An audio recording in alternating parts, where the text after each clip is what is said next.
but it looked nice though. All right, we are live here with another episode of With That Being Said. It's been a long time since we came at you guys. It's been a long time since we did an episode. We've been talking about this episode for a while now. So we finally getting together with a couple of my friends, a few of my friends, my good partners, some of my closest friends, men that I respect, value, you know what I'm saying? And I'm glad to have them in my circle. Um, without further ado, I'm gonna let Mr. Mike Harris introduce himself. What's going on, fellas? What's going on, everybody who's watching? Michael Harris, aka Michael Trey Harris, published author. Had my first novel published. Damn, it's been a year, and currently writing on 2 more books. And I'll pass it to AF the artist. Yep. I can't follow that up, man. No, Yeah, yo, boy got that. I'm just surprised, man. I'm Evs. I'm a regular guy. I work a 9 to 5, and I can't follow that. So, Lee, you got it. Come on, man. My name's Lee. I currently live in Croatia. Moved out to Europe. I'm actually a COO and CTO running a company, and also have my own show on the radio right now in Croatia. Hey. So juggling both things. Yes, sir. Well, that's a good point. Where everybody's at. I'm in Phoenix. Yeah. Everybody, Phoenix, Arizona. Mike is in what part of Florida? Lakeland, Florida, by way of Orlando. Okay.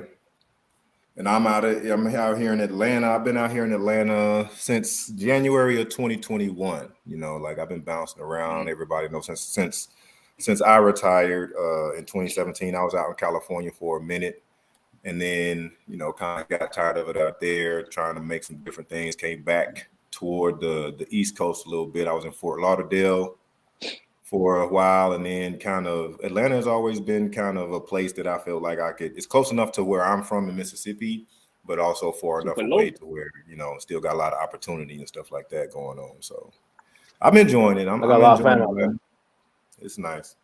That's dope. You That's from dope. Tupelo, I got a lot right? of family out there too. Yeah. Was that? So you from Tupelo, right? Yeah, I'm from Tupelo. Tupelo. Yep. Man. Birthplace of Elvis Presley and all that. Whatever, Elvis. like a small town in Mississippi.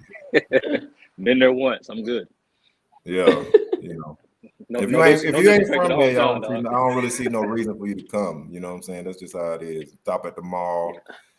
Everybody, you don't even got to go to the malls no more. Everybody's shopping online, so ain't no real reason to go. But I mean, at the end of the day, it's home for me. So, and I do see that there's a lot of business opportunity and a lot that can be brought to the area just to, bounce in and out and make some money. So hopefully, we can make something happen in that way. That's dope. There's a lot of black wealth out there. What's that? There's a lot of black wealth out there. Yeah, I mean, come in Atlanta. Yeah, in Atlanta there is. Yeah. Oh, okay. Just recently, last night they got a lot going on. Atlanta Police Department is trying to build this training facility out here, and there's another group of people who don't want them, they call them quote unquote tree huggers. They don't want them to build that training facility because they might have to cut down some trees or something. They don't want them to build a training facility, So just last night, one of the buildings that I used to work in got raided by protesters. They broke some glass, spray painted the building, and did all that type of stuff downtown. Set a police car on fire. So it's still. Oh, sure. Wow. Let me guess. They were white, so ain't nothing happened to them. Yeah, they just came through and dispersed and broke up in started as a big group, broke down into little groups, and I don't know, I mean, I think they said that six arrests have been made, but I don't know. That's wild. Right. How about the action? That type of stuff still going on. Yeah. How about the action, man? Real quick question for all y'all. Like, looking back now, like, how y'all feel like looking, like we were in the military and everything, but like now where you guys are currently at, your mindset, like how y'all feel looking back? Was those times, would y'all have done stuff differently, or would it be like, like how you say it, like did it shape the way you guys are now? Like what we did how it was before? Was it more easier, and then how it is now? You know, with the whole situation that's currently happening with pandemic and everything. Like, I just want to get I your don't know. opinion I about mean, I don't know. Go. What you got, Yeah. Mike? I think it definitely shifted how I handle certain things. Like Yeah. for me, when the pandemic first happened, not trying to get all extra dramatic, but like Kobe had passed away right before the pandemic happened. Yeah, I true. wasn't like a huge Kobe fan, but like just my personal connection with him. The two numbers that he wore is my birthday, 8/24. Okay. And then his birthday is the day before mine. Me and him was born the same year, so I remember this dude since we were both 18. But like right after that, that's when the pandemic happened. And I mean, this could be a long ass podcast if I go into my theories about all that, but I ain't gonna go there. Yeah, But as far as I get it. yeah. But as far as the preparation for it, for me, it was like at the time I didn't feel this way, but now looking back on it, it's been 3 years. I feel blessed because one, I had a damn job. You know what I'm saying? Like I was working. A lot of people wasn't working. I didn't personally get COVID until I want to say the end of 2021, I believe.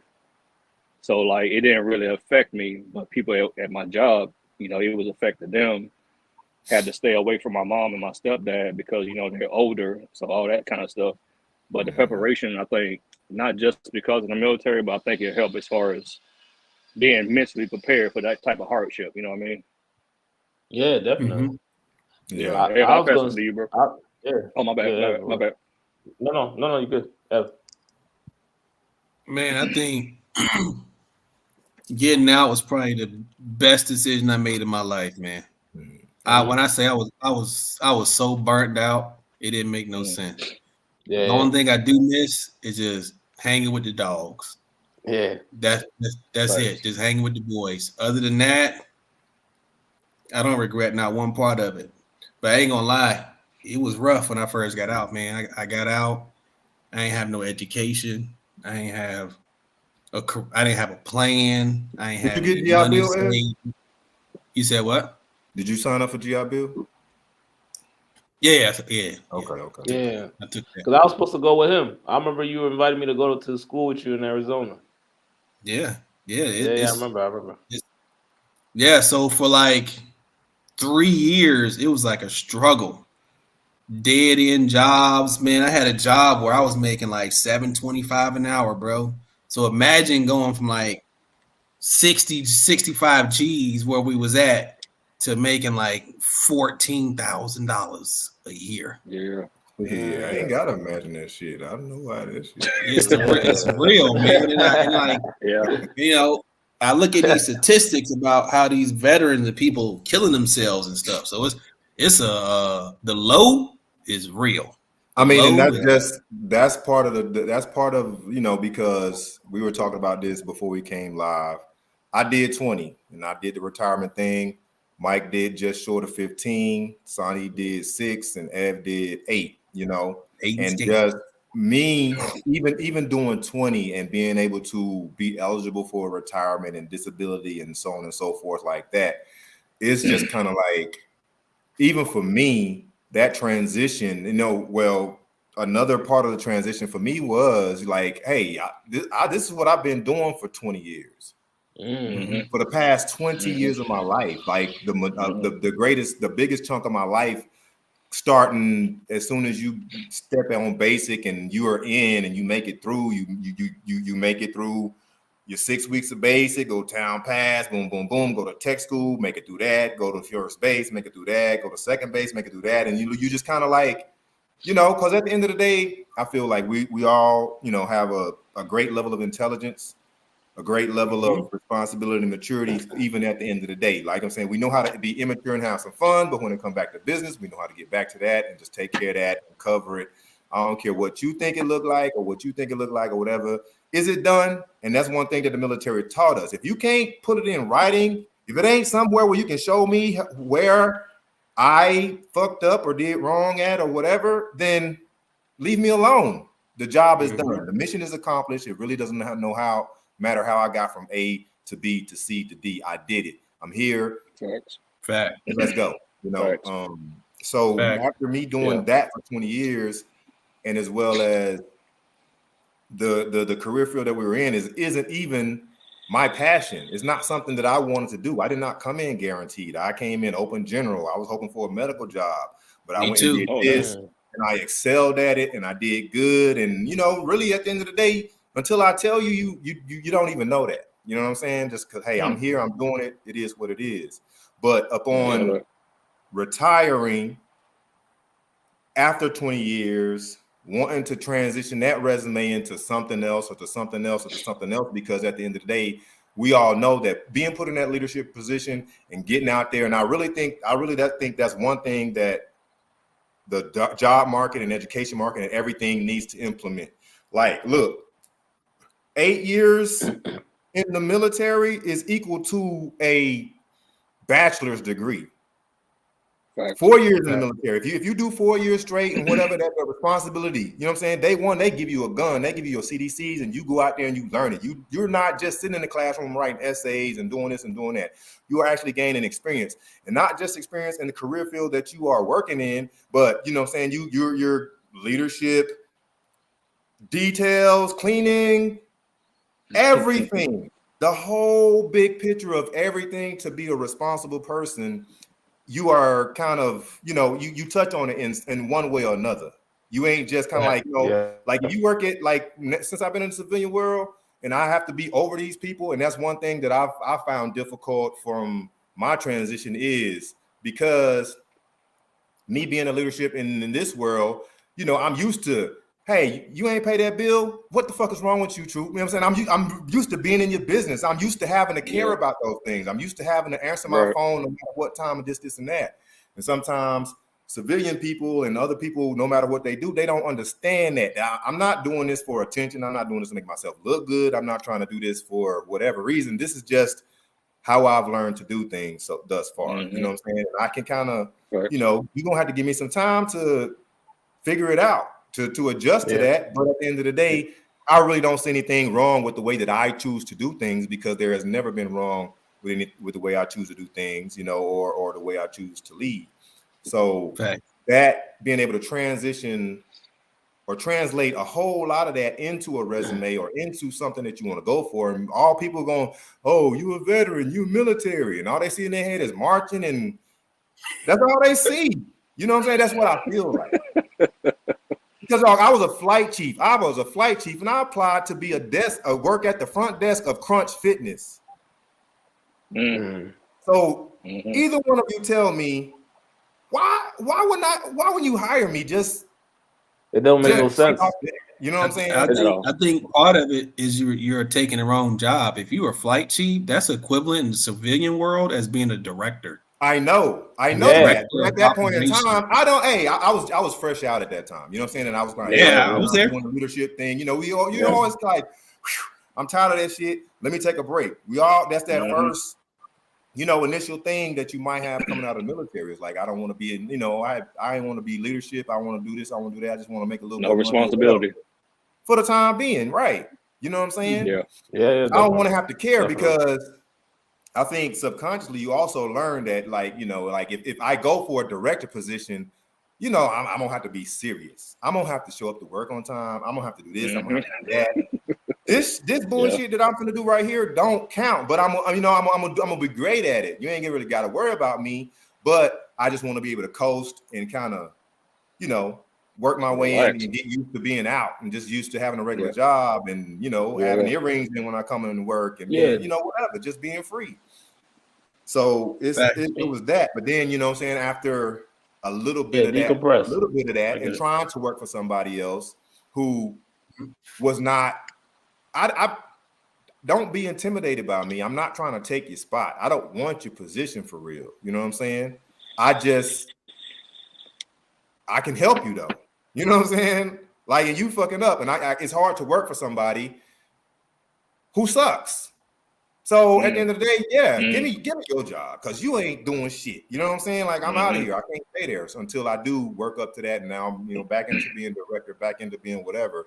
But a lot of that stuff, like I said, 4 years is a bachelor's degree. 20 years. Don't even ask me about a fucking college degree, bro. Don't ask me nothing about none of that. I don't care who else been out here. You know, like it doesn't matter. I got the experience. I got what you need. I'm right here. Yeah. Yep. No, I agree. I was gonna say, for my part too, is like it's just like I'm not even trying to do this to be like cheesy or whatnot, but you guys really had an impact on me, like developing myself as a man, you know, because I was surrounded by y'all. You know, I was the youngest, but you guys took me in. I remember even y'all were like higher ranked than me, but you guys took me in, and you know, y'all gave me some, you know, some cues and how to navigate. Right, and even before that, just how to navigate it, and I could use it till this day. And I try to, and when I see young people too, I try to give that.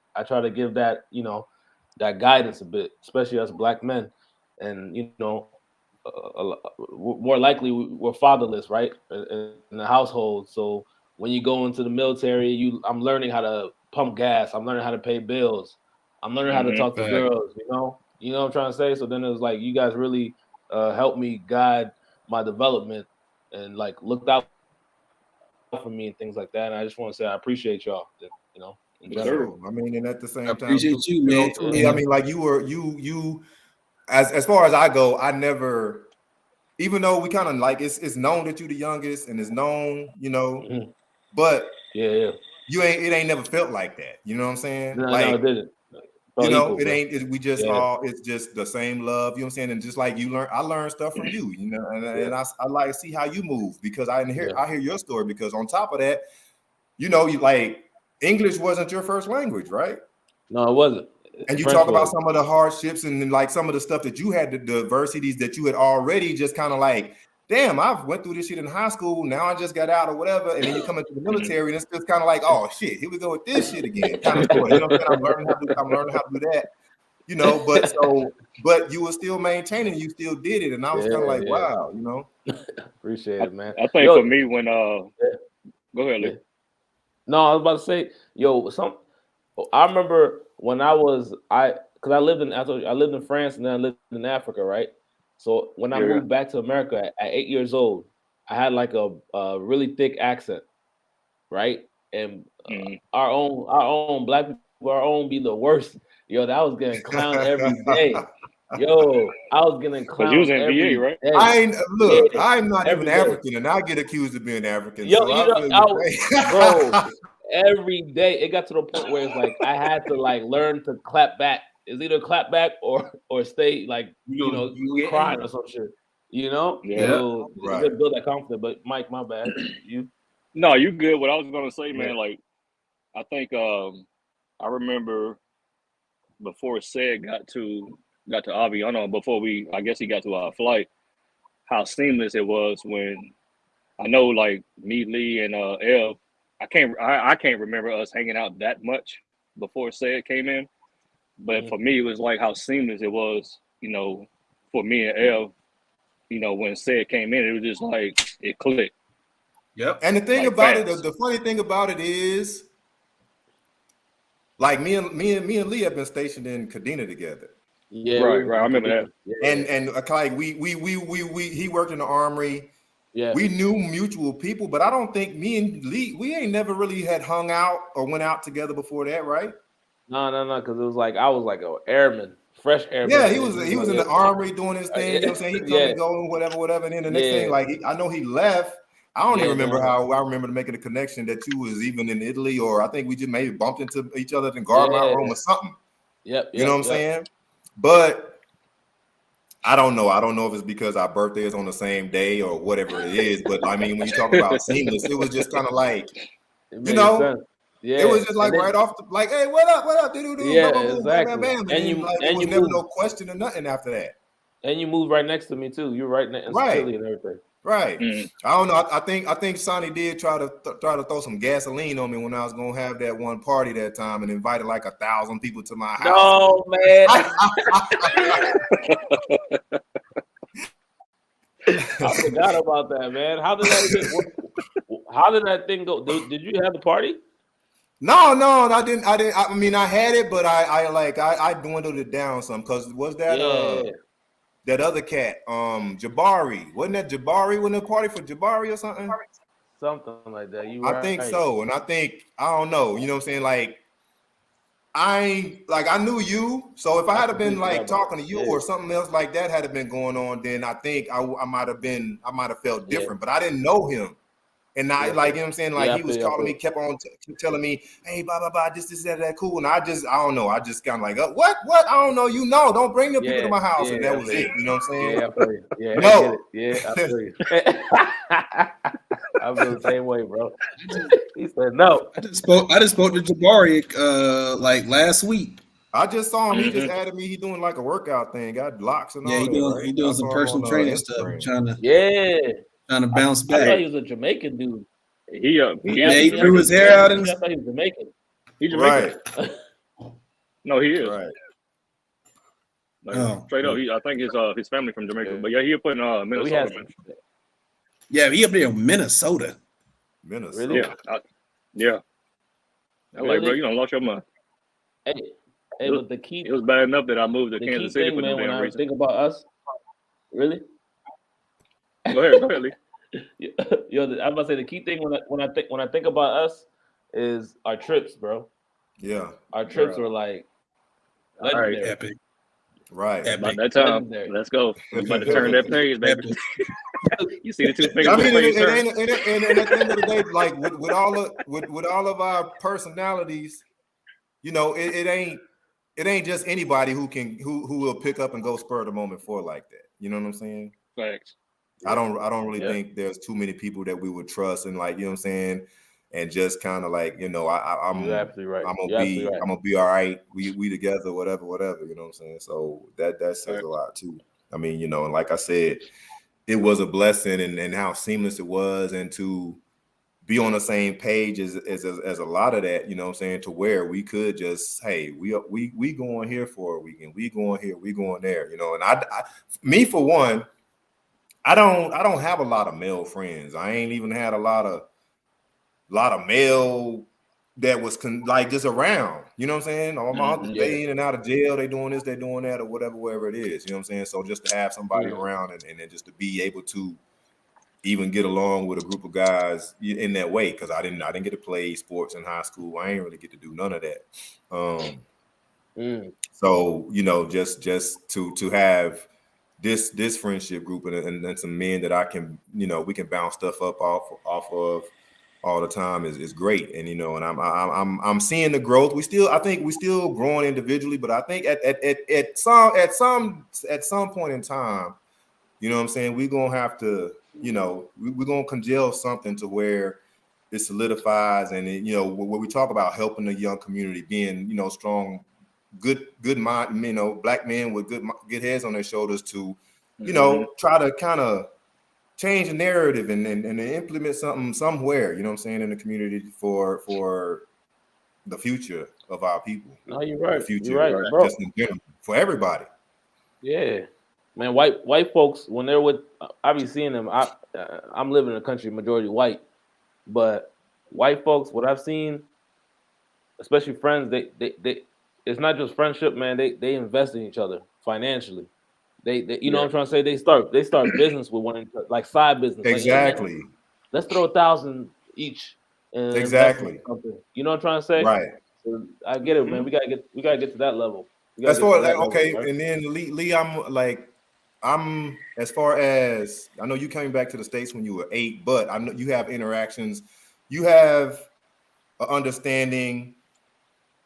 You have an understanding as a black man in America, and then I think you also got maybe a point of view or a little bit understanding of just a black man outside of America without a lot of those black American influences and a lot of, you know what I'm saying, a lot of some of that. Yeah, like as far as you're African and you know, being African and Italian, and how I just feel like outside of America, black folks do know how to take care of each other for the most part, or at least still some. I feel like Black Americans are lacking in that department a lot. You know what I'm saying? Because when you gain, I gain for me, you know, and that's it. I think like after 70s going into 80s when it was like 70, mid 70s. If you listen even to the music back then, it's, you know, mama, mama, and just like love and black love and soul, you know, but then gangster rap came along and crack came along and all that kind of stuff. And since then, it's just been chaos. The family dynamic is destroyed. Right. But I think it is a lot of black people doing good things, because I run across them occasionally. The thing that we don't have community anymore. Like, what spots are we going to that's outside of the club to meet like-minded black people? Because the niggas, they find each other easily. They go to they know the clubs to go to on Thursday, Friday, Saturday. TikTok and Instagram. Where niggas need to go? You know how hard it is. You know how hard it is to communicate with like professional black people. It's like I have to be like active on the internet, like what's black going on in Arizona, and like you know how hard it was to find a black rodeo that came to Arizona. Like they come once a year for 2 days. These white rodeos, Arabian horse shows, all that stuff, all the time. I just don't think we have community. But I do see them. Like, I mean, and I feel that's a big part also too of like I don't know, our people fall the way it, like if you just watch. I dabbled in broadcasting and just learned how like everything that's put in front of your eyes is programming. Everything that you're doing, everything on TV is programming in a way. Everything in the music is programming in a way. That's why, like, you know, we laugh and joke about it, like, man, you turn on the black station. Like, if you turn on a urban quote unquote station right now, you're gonna either hear Cardi B, Young Thug, 21, somebody talking about pussy, WAP, drugs, killing the black man, whatever. You know what I'm saying? Turn on the country station, you don't hear that. Turn on the rock station, you don't hear that. Turn on the this, that, you don't hear that. You don't hear none of that across the board, nowhere else.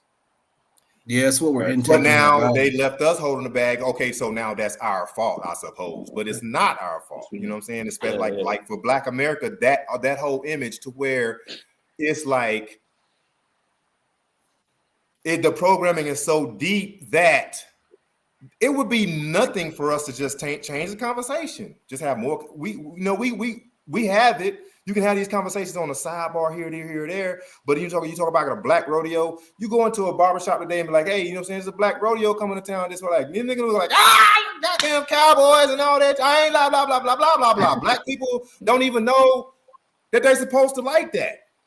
Right. Yeah. It's okay for you to like. It's okay for you to like this. This is us too. We probably taught them this stuff, but they took it, reprogrammed it, reread it, put this out here for us, kept us over here for them, and we just doing it ourselves right now.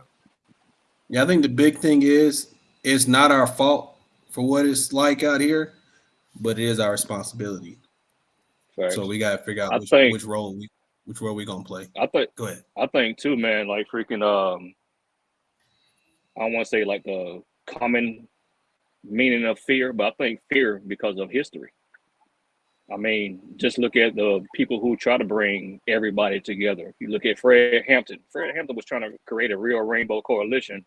Dude was 21 years old, assassinated by the government. Same thing with Malcolm. When Malcolm switched over from the Nation of Islam, then he started preaching unity, they wanted to kill him. You know, Martin was all about the whole unity thing. They killed him. So I think that's kind of embedded, you know, not necessarily in our generation because that was before us, but it's still kind of embedded because, you know, we know our history, not just because we read it, not just because we see it, but, you know, we paid attention to it.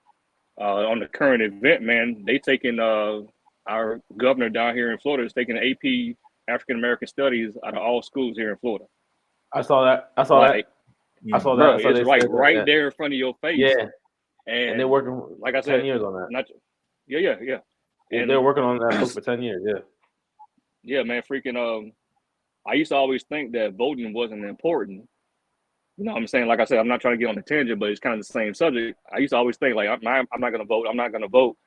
I still haven't. I mean, I registered to vote, but I still haven't voted. But I looked at it the last election. They do everything they can for blacks not to vote. because I used to Right. think voting didn't matter. I used to think that voting, it doesn't really matter. But I was like, if they doing everything they can to actively not get minorities to vote, Then it must matter. it must matter. It has to matter. Burning down polls, burning down buildings. You know what I'm saying? Like, to me, it's kind of crazy because something that I can't remember, either it was Lee or said it, or I mean it might be Ev. I think it was Ev. We've been brainwashed to a certain extent. Yeah, we've been brainwashed for so many damn years, like you said, the programming. But I mean, there was, and I don't think, like, you know how they say every joke or every conspiracy theory comes from a truth. I think at the end of the day, once slavery was abolished and black people started getting rights and started getting right to vote, there was a lot of times that they did go to the polls and it did not matter. Like, I heard a story like this last election, like this dude, he had to start off pretty much a day ahead to make it to the poll to be able to cast his vote on time. He got to the one little voting thing that was closest to him, the one he was supposed to go to. Now all of a sudden they closed. So he got to hustle up and go to a whole nother thing in another part of town or whatever and get there, and that's closed too. You know what I'm saying? So you got to, like, that coming back to your family. Mm-hmm. You so excited, you know what I'm saying? Just like us leaving from the military. Everybody's so excited. You know what I'm saying? Then imagine I'm having a party, everybody saying goodbye before you go off to basic training. Boom, boom, boom. First day you step off the bus, you slip on the banana peel, bust your head, get sent home for medical.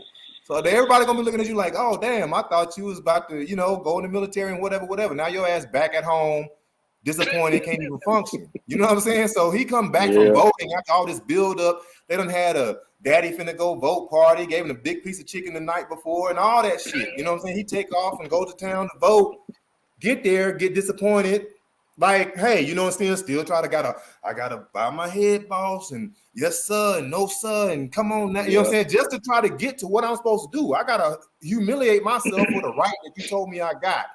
Well, no, boy, you can't do it here. You late, you stupid. You supposed to go down there, but blah, blah, blah. Get on down there. You gonna better hurry up. It's gonna close. You know what I'm saying? Now he's like, ugh. You know what I'm saying? Fuck all y'all. But now he got to get back on his horse and go all the way over here and still get shut down and come back to the family like, you know what, y'all? I tried. Yeah, ain't worth it. Yeah, ain't worth it. I was gonna ask y'all, man, real question. Going back to the community thing. Do you feel our culture were more selfish, as in like you said, going back to history, being the slaves and everything? Once you had something, once you had land or whatnot, you're like, oh, I got something, it's mine. I'm gonna hold this. I don't think it started off that way. Okay, yeah, I'm just throwing it out there. Like, I'm gonna hold this, and then I work real hard, and I don't know if I'm gonna lose it or not. Let me hold this down and not share it and things like that, right? Because when we talk about community, isn't like you're trying to share, exchanging knowledge, exchanging wealth just to build up the community. So you're like, on average, as a community, you're more better off when you see Asian people, when you see Jewish people, all these type of things, right? Do you feel like as us, why is it harder? I'm not saying harder, but how come we haven't got to that level as well? Was that a condition? Whatnot? I'm just thinking out loud with y'all. Nah, I go first. I think all great things come with sacrifice. So even the white mentality of generating wealth is that somebody made a sacrifice years and years and years ago. And we live in the era now where no person we'll just say black people in general, want to be the sacrifice. They're like, I got it. I'm going to have my fun. I'm going to celebrate. I got one life to live and I'm gone. So nobody actually wants to make the investment and give the sacrifice. So that's what I think. All right, tuning in to what that's being said. He probably lost connection. No, but I'm with you. What about you, Mike? What about you, Mike? What you think?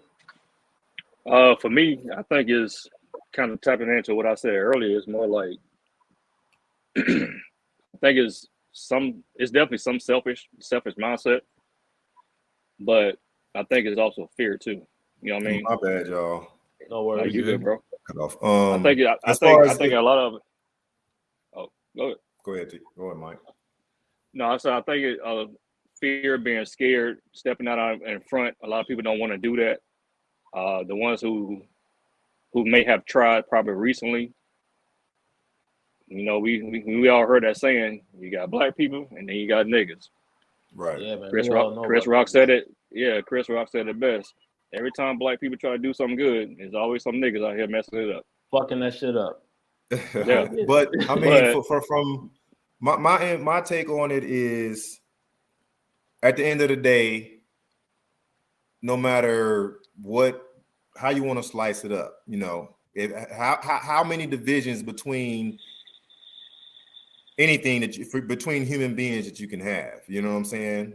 Like, okay, you know, even the four of us, even though we're all black men, at the end of the day, okay, if you 6 feet enough, you in this group. If you 5'8" to 5'11", you in this group. If you 5'7" and below, you in this group. You know what I'm saying?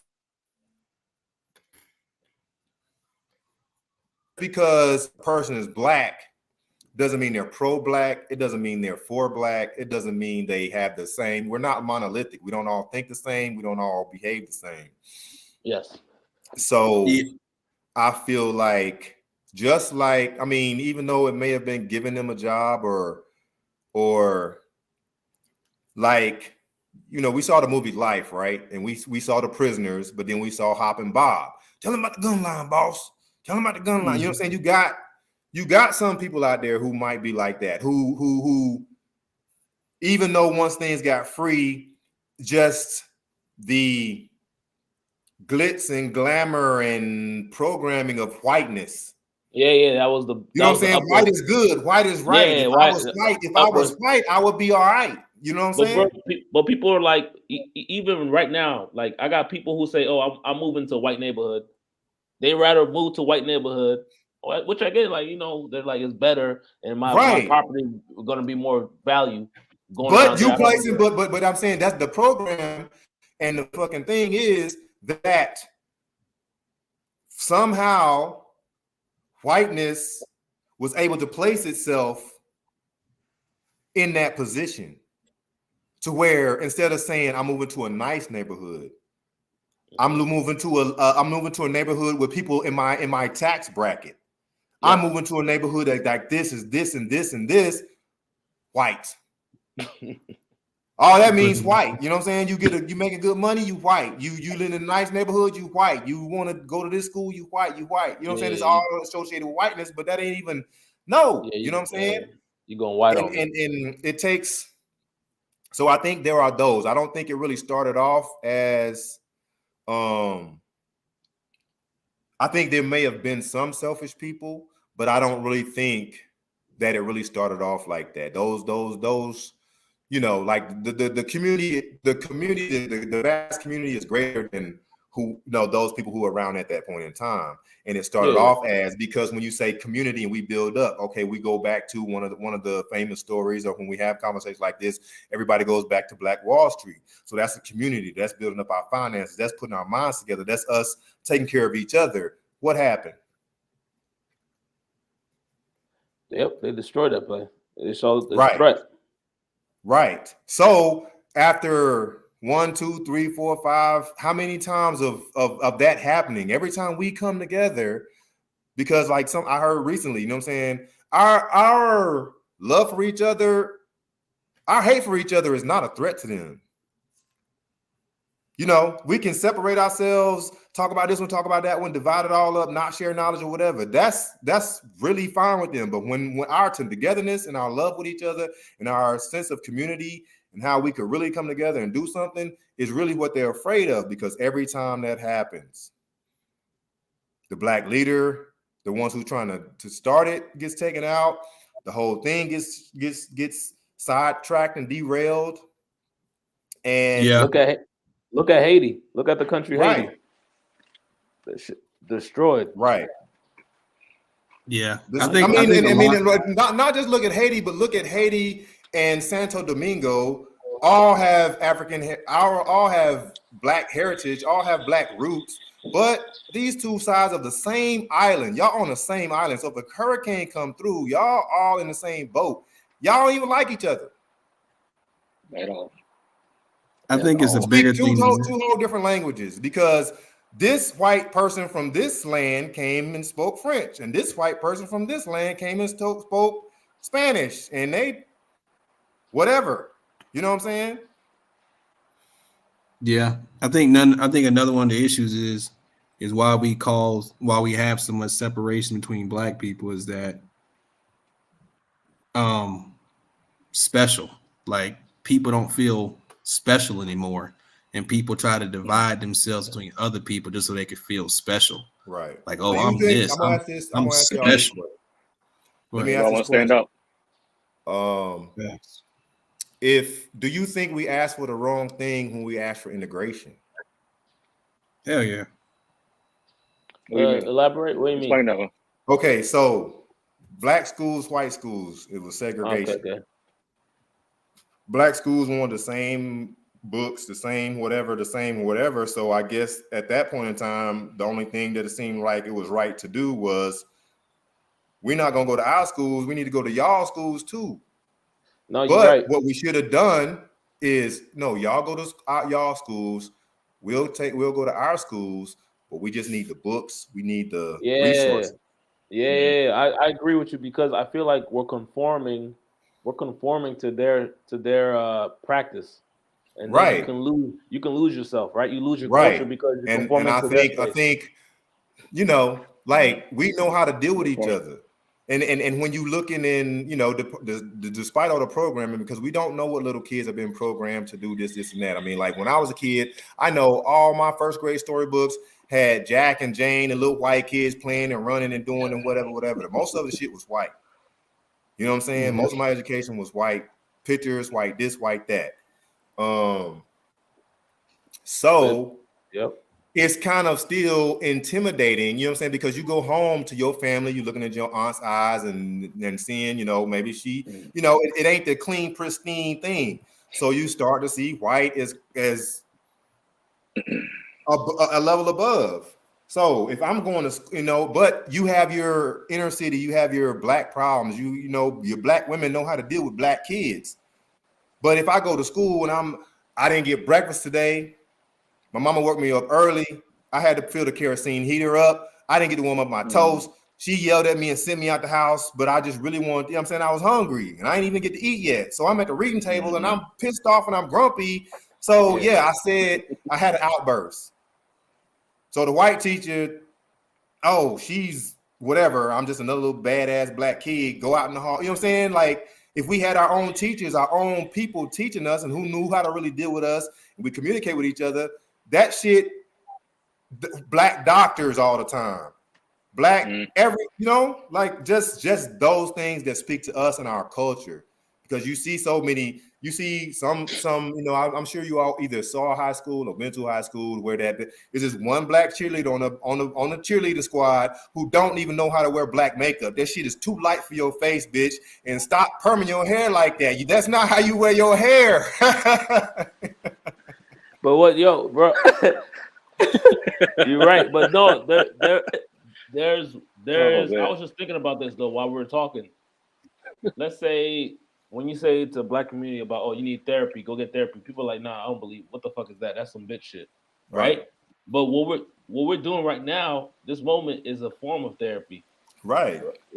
Amongst each other, we understand each other amongst the same similar culture. We understand our how to talk our language, right? Our experiences, right? But if you go to like a traditional white therapist, he'll talk to you, sit you down, go do the regs. You know, it's not relatable. It's relatable. So it's like you need to do certain ways where we can connect within our community. Right. I mean, and I feel like in being in the military and traveling to the, like, for me at the age that I was, coming from a little boy in Mississippi and traveling to the Middle East at all, just traveling to Africa, Middle East, and that, because I still feel like that's the root of civilization is over there. America's only so many years old. We went to Italy, Greece, Croatia. We ride past history. That shit, it's a whole different feeling when you drive through those places that actually have history, that actually have, you know, got it out the mud, and people have died on this soil for real and whatever, and died not being taken advantage of. Everybody, most of the people that's died on American soil have been being fucked over. Yeah. The Native Americans, it wasn't a mutual agreement. They didn't even, you know what I'm saying? That was a hostile takeover. Slaves and Black Americans, that was a hostile takeover. Mm-hmm. But in Italy and all these other countries where people really they had a sense of community, and they were fighting for the community. They were fighting for the community of everybody and mutual respect and all that. So even traveling to the Middle East and seeing how those brothers, you know what I'm saying, going downtown to shop, but seeing how everybody is talking about, it was a whole different vibe. I don't know. I just got a different vibe over there. I got, you know what I'm saying, they greeting you and saying, hey. But you're saying, aside from all the, you know, everybody back here, they love us. They're Muslim and they wear turbans and yada yada, and you're supposed to be scared of them, blah blah blah. If you, I ain't let that shit. I didn't see that. So my whole vibe was different. Yeah, they love us. But definitely, but you saw how they got to another level, right? The Arabs now, they're filthy rich, but they didn't lose their culture, right? Right. They didn't lose it. Even Japan didn't lose their culture either. They got to the top two. They got to a first world country. They didn't lose their culture, you know? And that's what I feel like we need to do in the Black, you know, in Africa or whatnot, in the Black community. Being, I think, just as being, we've been so westernized. It's like, you know what I'm saying? I mean, it might be a bad analogy, it might be something bad to say, but just how we got house cats and dogs right now. Like how we domesticated cats and dogs. Our asses have been fucking domesticated, bro. Damn. Like that mentality, that community, that vibe, that sense is we okay. Who knows anybody past their grandmother and grandfather? Maybe I give you great. We're gonna start at great. Who knows their great grandparents and their names and who they were and what city they lived in and any of that? Very small amount. Grandparents on both sides. Yeah, I know my grandparents. On both sides. Yeah. Do you see that? Do you see how far our history goes back? We don't know. That's short. That is one generation. That's like everybody under 100. Everybody under 100. Yes. But white people know, oh, this family, you know, they a lot of people from other countries have that we don't have. They know their family. I was gonna say this though. My grandpa had 25 kids. My grandpa had 20. Yeah, he had 25 kids. How many different women? Nine different women. And my dad was the very last one. My dad was the very last one. So my grandpa he died before I was born. He was way too old for me to even know he was born like in the early 1900s, right? But in Africa, right? And the thing is, like you said, I when you said about my culture thing, which really I'm really grateful for, is like my last name is Sani Agatha. But my last name, Sani Agatha, it means in Africa and Benin, it means Sani is the tribe you're from. It's the village. So the village, Sani, family of Agatha. So within the name, it shows you what location you're at and then the family, right? You know? So it's really, I try to hold that dear and try to understand the culture. And even like right now, you guys can't really see it, but I got like 3 marks here and 3 marks here. This is like a mark, African mark, to like show the tribe you're from, and also to get away, avoid bad spirits. So I try to let me find out that Sonny about to say he's an African prince and he ain't told us right now. You know what I'm saying? Princess Zamunda. Oh, Princess Zamunda. Oh man, no, but you know, I was born in America, but then they took me. You know, it took me when I was a little kid back to Africa and everything. So I appreciate seeing that aspect. And that's why I you know, and I love having these type of conversations. For sure, man. And I mean, and I think, you know, we've even been around the world. You know, we go to countries and we go to some countries and it's mandatory that their people go into the military for at least 2 years. And I think America could benefit from that. What y'all think? Definitely. They putting it in place. I don't know if you guys heard about Yeah, Really? they put it in place. They're making high schools. They're making JROTC Oh, ROTC. mandatory. Yes, I did ROTC. They're making it they're making it mandatory. mandatory. They're making it But mandatory. I keep it 1,000 though. I was in ROTC. I was a bad kid in ROTC though. I was in listening. I was a real bad kid. I was a real bad kid. I can believe that. I wasn't listening. I was walking backwards when we were marching. I was a bad kid, bro. But yeah, no, I get it. You need structure. Is ROTC enough though? And why? No, that's what why I at say. this It's not point? enough. I don't know. Man, These kids are different, bro. These kids I don't want to sound like our parents and stuff. You know how our parents were saying, "Oh, you guys are, right. You know, I don't want to sound like that, but like, it's different. It's true. It's true. I mean, just for the simple fact, like me, you know, I'm the oldest in the group versus Sani being the youngest, and so when I think about, you know, how far I've come in life, being from Tupelo, Mississippi, prior to the internet, because we didn't get no advertisements about no other places to go and other things to do and such on, you know what I'm saying? That wasn't, you know, it takes a lot, you know. Unfortunately, you hit the whatever path you're supposed to skip along. Yeah. I'm glad, you know, I'm blessed that I got to skip along the path that I have to get to this far. You know what I'm saying?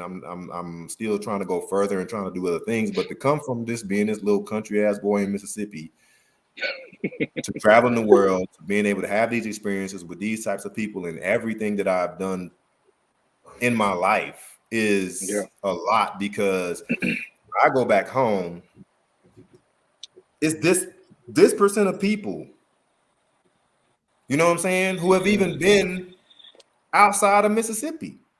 Right. I can't even believe that, bro. I can't even see where their mind state in, you know, only seeing this specific spot and not understand the grand scheme of things and how people are functioning, how people are living completely different lives. So that, like, ROTC, I mean, 2 years and a deployment, and 2 years, at least one of those years got to be in another country or got to be somewhere else. You know what I'm saying? Because the niggas wouldn't come back. They got a chance to go somewhere else. So they wouldn't come back. I got a homeboy that go to the gym. That goes to the gym I go to. His son is 24, freaking no kids, not married. He doing his thing. He's a certified EMT, certified firefighter. It's not military. He just going to school, doing all his training. So he wanted me, like, hey man, he's like, go talk to my son real quick. I'm like, yeah, what's up? And so got a chance to talk to him. I think last week or the week before last. I was like, bro, you got a passport? And he was like, yeah. I was like, have you been anywhere yet? He's like, nah, man, I ain't had time. I was like, dude, make time. Go overseas. He got a homeboy that's stationed in, was it Okinawa? What's the Air Force base over there? Japan? Okinawa, Kadena. Kadena. I was like, bro, I said, go visit your homeboy in Kadena. I said, you have no excuses. You have nothing holding you back. Just go see the world. He's a young, like I said, 24-year-old young black dude. I said, bro, go see the world. I said, you don't have to be in the military. Like I said, you have nothing holding you back. Go. Get your ass on a plane and go.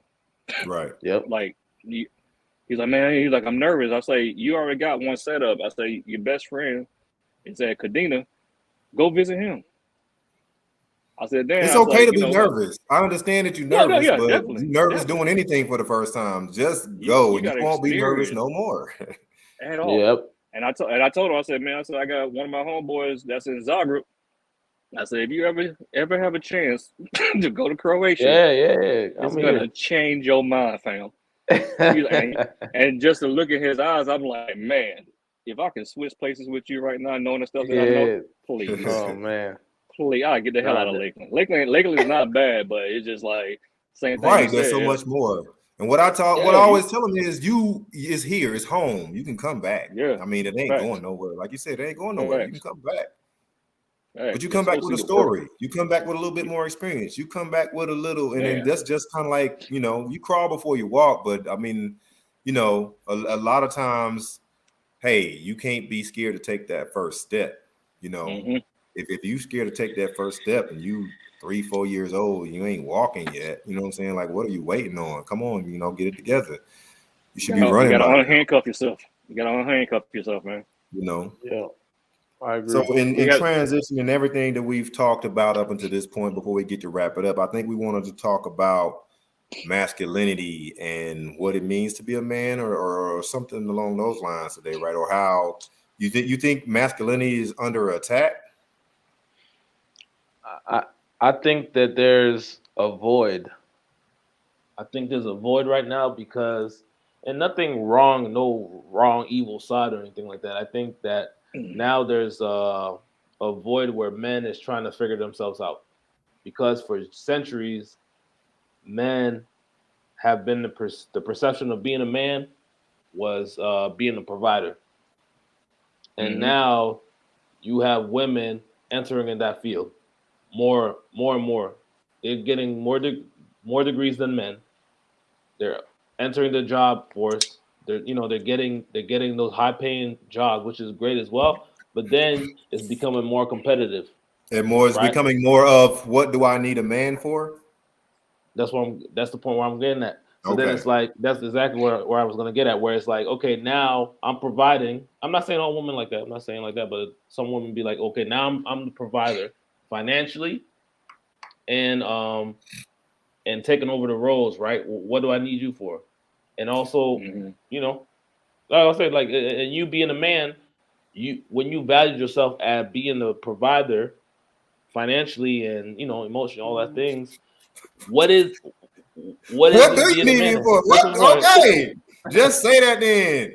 Let me go fuck these hoes and stop listening to your bullshit. I'm waiting for L to pop back up for this one. Oh yeah, he got to pop back up. But in saying that, being that is the traditional, that is, I feel like that is naturally ingrained. I think that is the yin and the yang of the world. Man be the provider, woman, caregiver, nurturer, take care of the womanly stuff. Nurturer, yeah. So even though, okay, you went out and got these jobs, you got this, and so, but you might be like in putting all that stuff on black and white and in paper and looking at it logically from a man, you're right. Okay, but there is still that innate feminine thing that's inside of them that I don't really care how long it goes on for. They could never be comfortable for. So that's where the conflict comes in, because women know that they can do this for themselves. They don't need a man, don't whatever it is. But there's a something inside that still is going to make them want a man, not want to have to do all of that, because that's not your job. You know what I'm saying? Yeah. So that's when the conflict comes into where, okay, you venture out and then you're bitter, you're unhappy, you coming at me because of, I'm just okay. So even at the end of the day, if you make 60,000 and I make 80,000, even though I still make more, whatever it is that's got you out here whatever it is, if you still have that feeling of, why do I can do this by myself, I can make a decent living by myself, I have been doing this by myself for this long. No, you're right. You're right, because I was gonna say, even in the higher level, right? Let's look at the higher level. The reason I started thinking about this was Bezos, I was watching divorce. Not Bezos, no, but Andrew Tate, bruh. Andrew Tate, right? Bruh. And I'm like, yo, why did he have millions of views? There is when people can get mad about what he's saying, but like, why he's so popular right now? And then that got me thinking, okay, he's so popular because there's a certain void happening now, and some young men are trying to get some answers on certain things, where they've been attacked for being too masculine, or the Me Too movement, all these things, men feeling attacked, right? Where they have to conform to certain things. They can't be what was perceived as man like before, right? And then you got this guy coming in saying whatever he wants.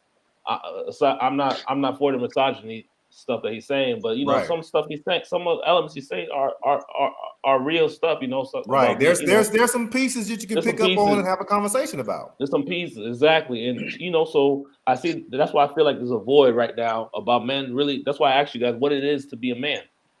And it's day right now, what is it to be a man? I ain't trying to be a conspiracy theorist, but you see the two famous people who was on that kick with Andrew Tate. Kevin Samuels just died. Old boy just got arrested. Oh yeah, they try to shut that down. I don't think that's a coincidence. Yeah, they try to shut that down. What you think, Ev? Oh yeah, I was able to hear you guys while I was away, but I was going to take back a phone call. I don't think masculinity is under attack. Men are under attack. So when Sani says, what is it to be a man? Now, currently. At this currently, like, can we even say? Do we even know? I think, like you said, I think it's a hard question. I think we are at a place where we're trying to figure it out, but there is no,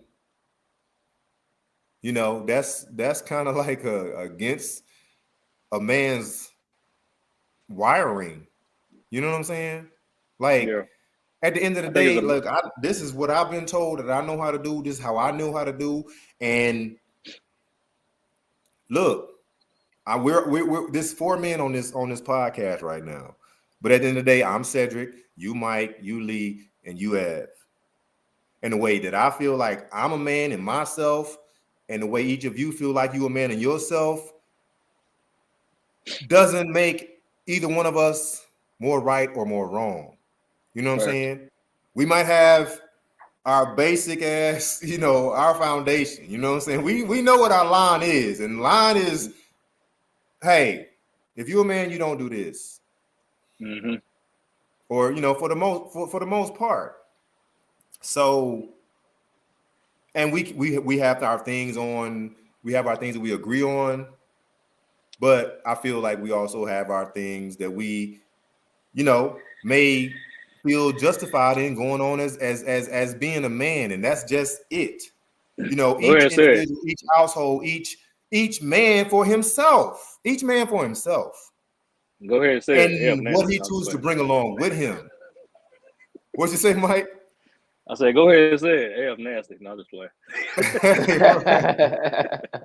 I just had to mess with my boy. Hey, so can you hear him? He muted. You muted, but he can hear us, but we can't hear him. He muted it. My bad. You heard what I said? Nah, my washing machine was going pretty loud in the back. No, I said it was going off. I said just go ahead and admit it. F nasty. No, nasty. Nah. I'm just messing with you, bro. Just messing with you. On side note, y'all see all these girls coming up and saying like they like to be peed on. Oh, you talking about Young Miami? Girl. Talking about Young Miami? Did you hear Kevin Gates? Oh, he said he drinking. Say what? If y'all eating women while they squirt is pee. Kevin Gates said he. But I mean, it's a percentage. I don't give a damn. Yeah, he said he put that shit in the glass and drink it. No, sir. Bro. No, I got Gatorade, I got water, I got juice, protein shake. No piss. Pineapple juice. You got pineapple juice. Yeah. That was a long time ago. But hey, man, I mean, like I feel like I for myself, I'm coming to realize like I don't know.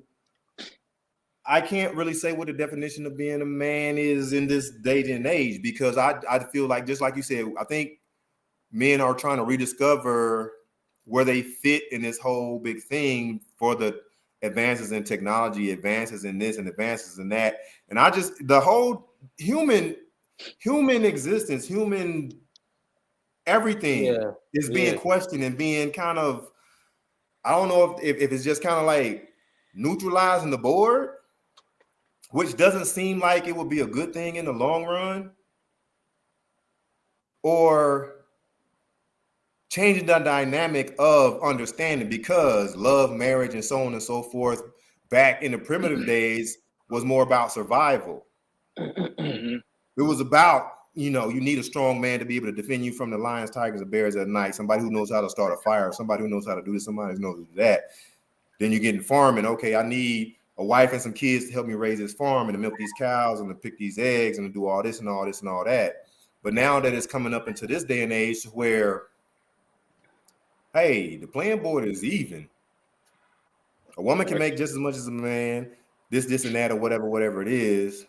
So are we just gonna go into because a lot of us are still going off of love. And I think love, just like masculinity is under question, love and the way to do relationships is coming under question for some. There are still others who might be able to hold on to the traditional values or whatever it might be. But all of that shit, it just seems like it is changing. It's getting washed out. Yeah. It's getting washed out. Go ahead, Mike. I'm about to say, like you guys got kids, right? So it's like, when your kid grow up, what are you gonna try to pass down, especially your boys? Like, what were you gonna make sure to pass down to them when they grow up and being a man? Understanding that being a man is more than just protecting and providing. They tried to limit us in like a crayon box with 3 crayons, and being a man is much more than just protecting and providing. We're here for guidance. We're here for understanding, because there's like, women can raise a boy to be a good man, but only a man know what it's like to live life as a man. So I'm able to see things, even in what may be viewed as good women. Some of the things they push on their kids are not good.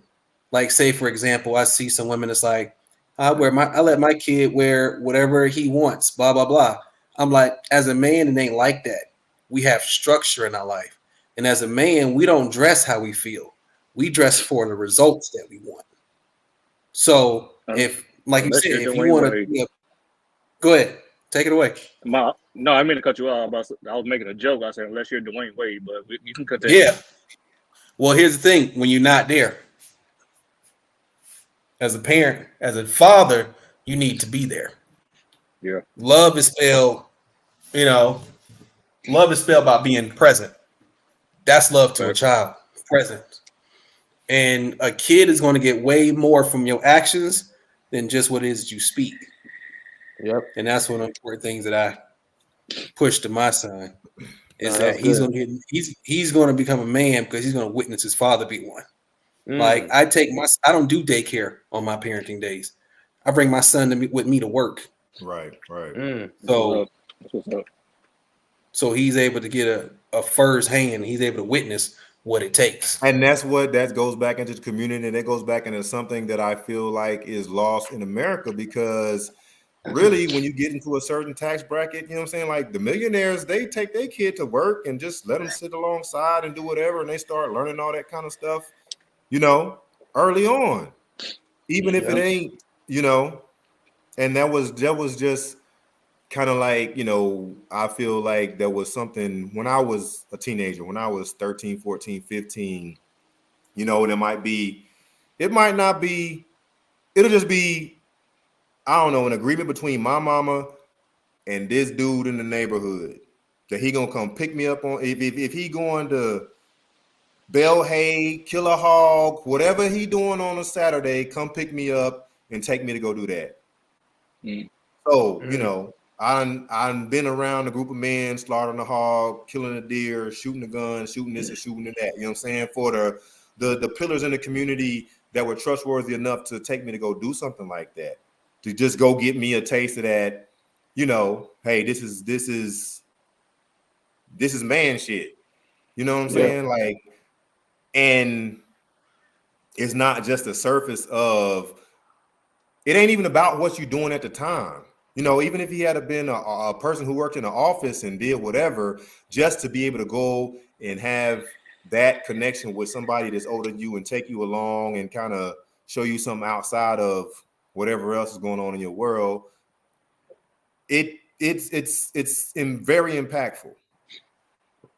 And that's just like Ev was saying, like, a lot of the times, despite whether it be our fault or anybody else's fault, a lot of the American homes are void of that male presence, void of that dad, void of somebody there that's, or the turmoil has gotten, another man might not have the same clarity that Ev has.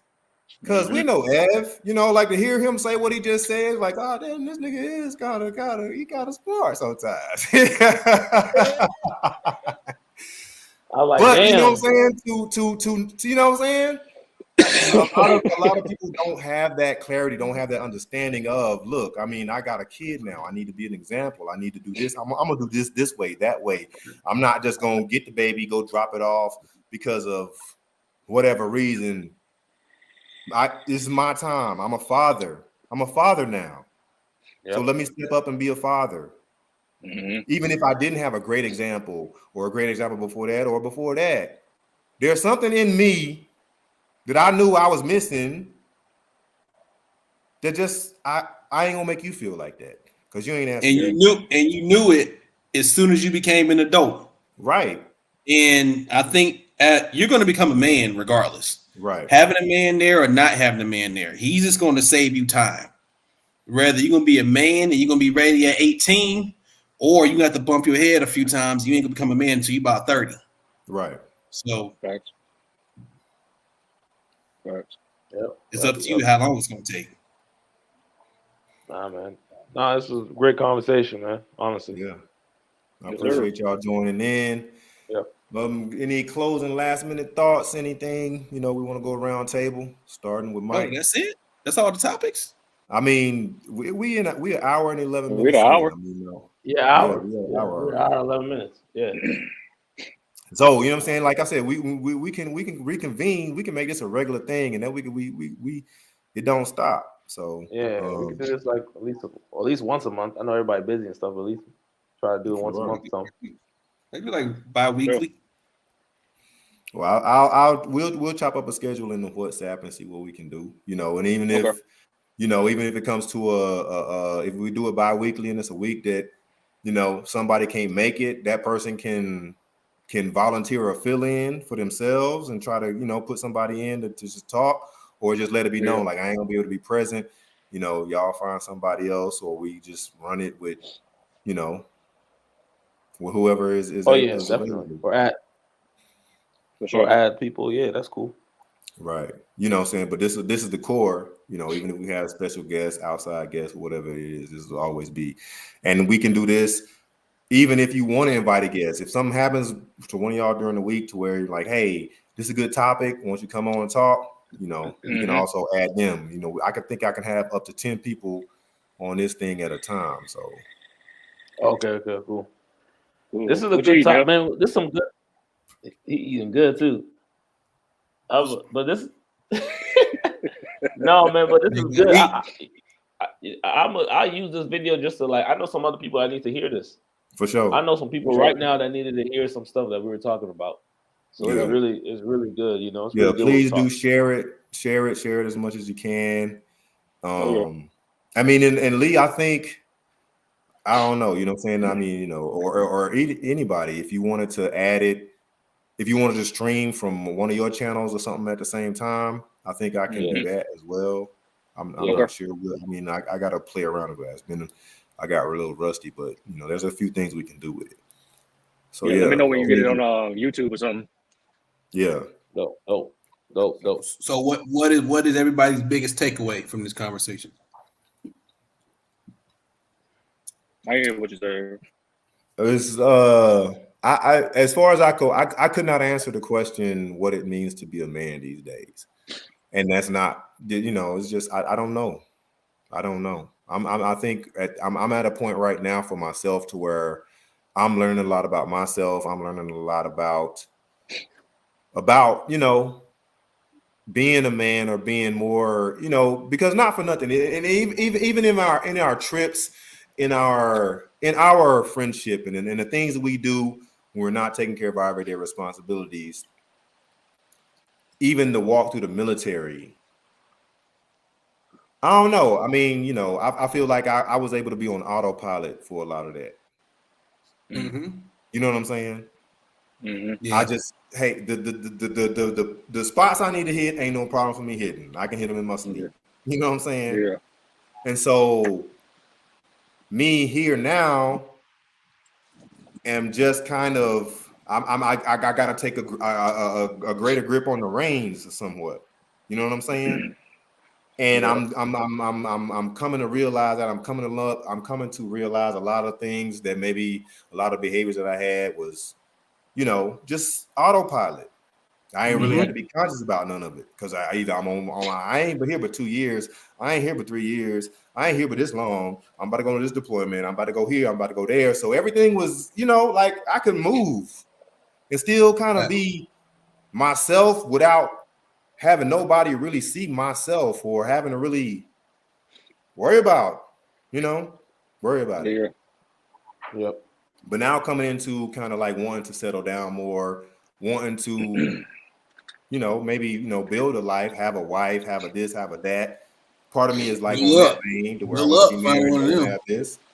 But then a part of me is on another vein to where it's still kind of like, what is that even necessary these days? Why? Yep. It's not necessary. The You know what most I'm important saying? thing. The most important thing is for you to be on your purpose. Now, if somebody wants to join you on your purpose, they can join in.